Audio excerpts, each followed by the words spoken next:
Welcome to today's program, Fasting Ourselves Out of the Pleasure Trap. Dr. Alan Goldhamer, Vegan, Part 3 of 3.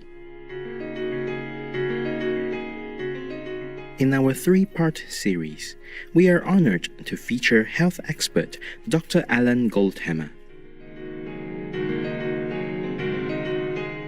He is a chiropractor and has been vegan for more than 40 years.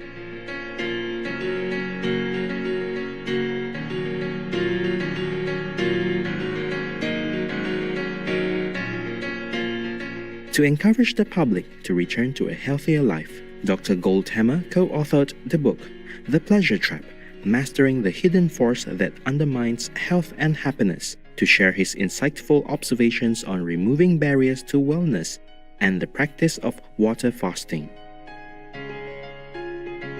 In 1984, Dr. Goldhamer established the Santa Rosa, California, USA-based True North Health Center that provides medical, chiropractic, naturopathic, massage, and acupuncture services.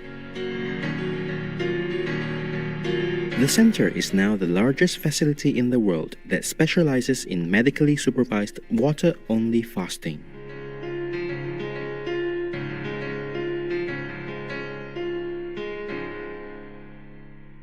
During previous episodes, Dr. Goldhamer discussed how many chronic conditions affecting us today, such as obesity, diabetes, cardiovascular disease, and autoimmune disorders, are predominantly the result of excess eating. He says the result we find it difficult to control our appetites is that we are caught in the pleasure trap.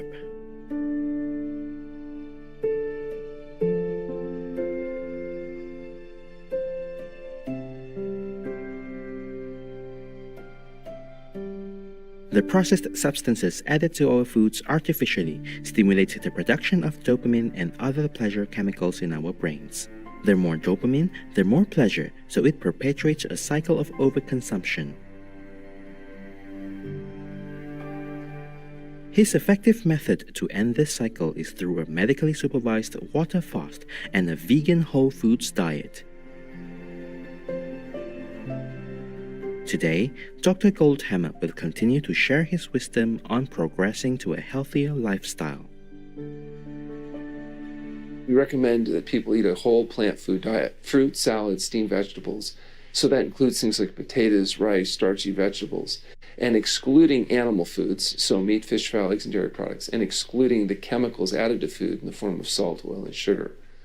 And we don't use oil in its fractionated form. Of course, you do need things like fat, and it comes from your whole plant foods. So your fruits, vegetables, grains, legumes, nuts, and seeds all have a certain percentage of their calories coming from fat. And it turns out you get all the fat you need from eating the diet you're designed to eat, which is a whole plant food diet. You need sodium, but all the sodium you need comes from within the vegetable-rich diet that we're eating. Skipping 1 or 2 meals in a day is easily attainable. But when it comes to truly long periods of purposely not eating, this is a different matter and requires careful guidance. People may believe that extended fasting is an enormous challenge, but as Dr. Goldhamer explains, we all fast daily while asleep. He also recommends refraining from eating at least 3 hours before going to bed, as this is beneficial for our bodies.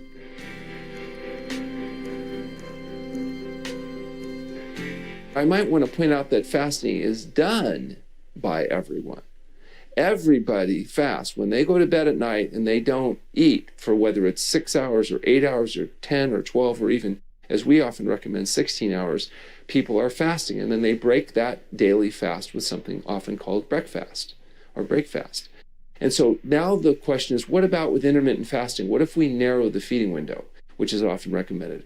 So by not eating 3 hours before you go to bed, let's say you don't eat after, say, 6 o'clock, and you don't eat breakfast, say, before 9 a.m. Well, now you've got a period of anywhere from 12 to 16 hours, depending on the specifics, where you're fasting. And some have suggested that even that brief period of intermittent fasting is enough to induce hormone changes and other changes over time, cumulatively, that may have health-promoting benefits. It's also possible by narrowing the feeding window to 8 or 10 or 12 hours a day that you may tend to eat less. And there's some suggestion that even for people that aren't eating an ideal diet, they may consume less calories if they are eating from one period to another rather than all day and all night long. Also, by not eating for 3 hours before you go to bed, you may find people sleep better, sleep more, have a higher ratio of non-REM deep sleep, and may get some additional benefits, just not from eating, right before you go to bed and having all that activity going on in your body. Everything we consume enters the gastrointestinal tract, and if we regularly eat animal products, some of our gut bacteria will not be beneficial for us.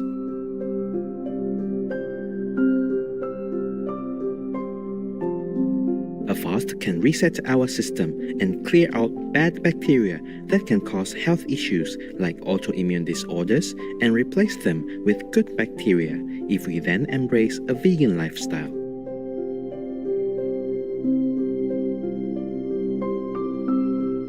Fasting can create an environment where the body can get rid of pathogenic bacteria in the gut. In fact, we believe that fasting is like rebooting the hard drive in the computer, including when it comes to gut microbiome.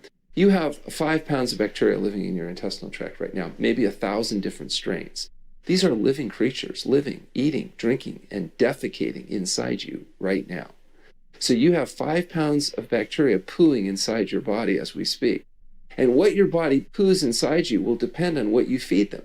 If you feed your bacteria meat, you're going to have a different bacteria strain and different byproducts from their survival than if you feed them soluble fibers like sweet potatoes. So if you want those bacteria pooling trimethylamine oxidase into you and increasing your risk of heart disease and cancer, people may choose to eat meat. If you want to have your bacteria pooling fertilizer into you, including vitamin K and other things, then I would recommend a whole plant food diet, particularly, starchy vegetable materials.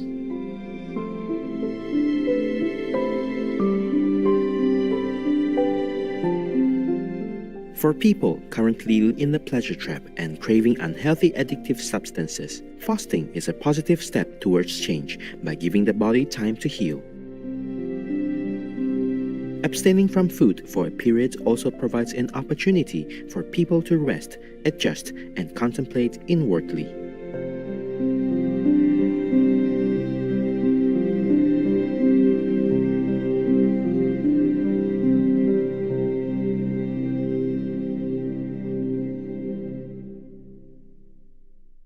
The reality is that it's difficult to get people that are addicts to quit their addictions. If they're smokers, it's hard to quit smoking. Interestingly enough, by the second day of fasting, most smokers report no cravings for cigarettes.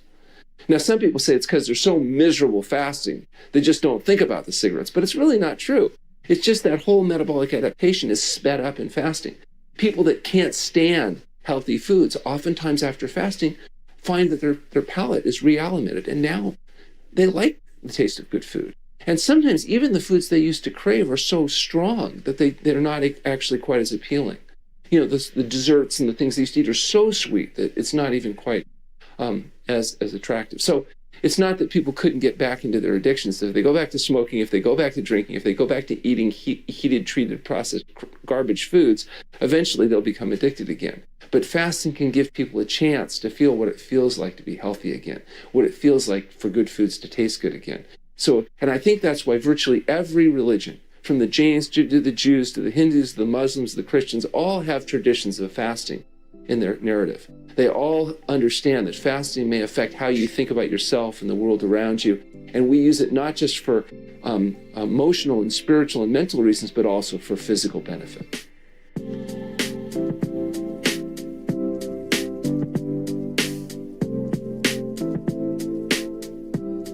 Expert guidance is highly recommended for long-term fasting, but there is also a simpler option that we all can practice daily to improve our health, as Dr. Goldhamer explains.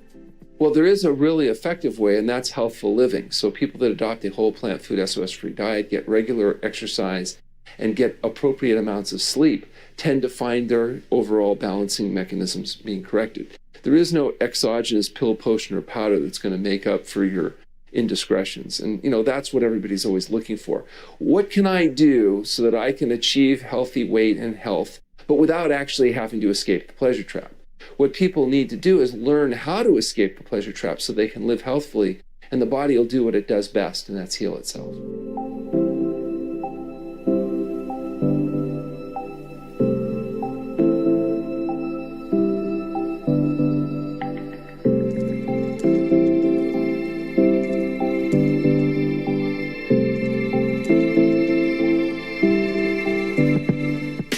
We appreciate Dr. Alan Goldhamer sharing his medical expertise with us and providing practical ways to escape the pleasure trap. May we all find encouragement from his suggestions and take more control of our eating habits for optimal health.